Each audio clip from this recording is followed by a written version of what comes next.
So guys, welcome again.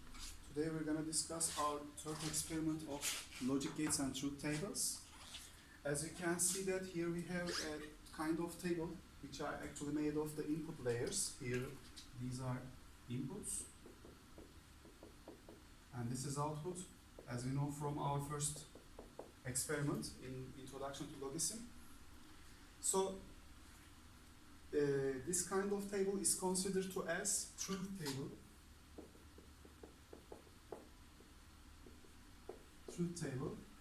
And so there exist some kind of logic gates which are actually AND gates.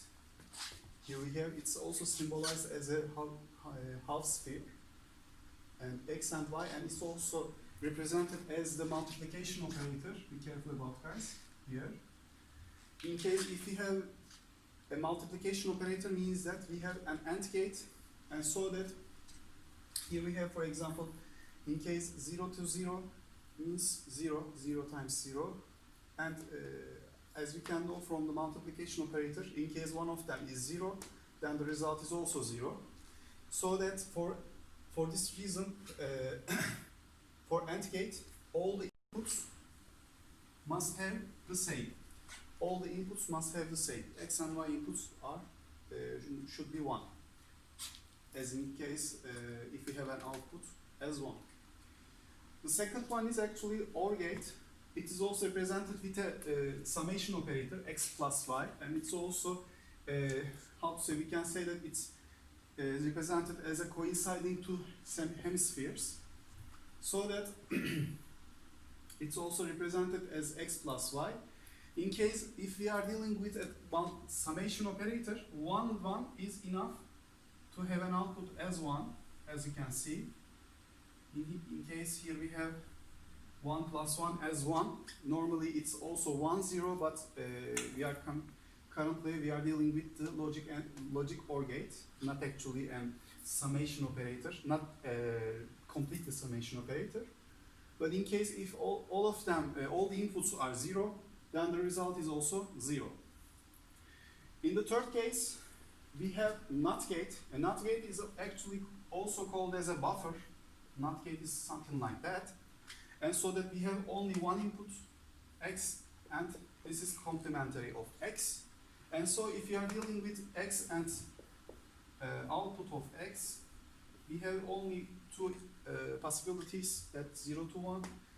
The inverter circuit, actually NOT gate is an inverter circuit, and so it's represented as the complementary of input gates, so that it's also called as, in case if it is 0, then the result is 1, or vice versa, if it is equal to 1, then the result is 0. The fourth one is an extraordinary circuit, but an important circuit. This is called as XOR gate, or in, as an abbreviation, exclusive OR. In an explicit form, this is also called as exclusive OR gate. Or maybe this is better. Exclusive OR. So what it actually means that in case if you have a different signals, different signs, sorry, for input channels, then the result is equal to 1. But in case if all of them must be if all of them are the same, as you can see for 0, 0 and 1, 1 case, the result is 0.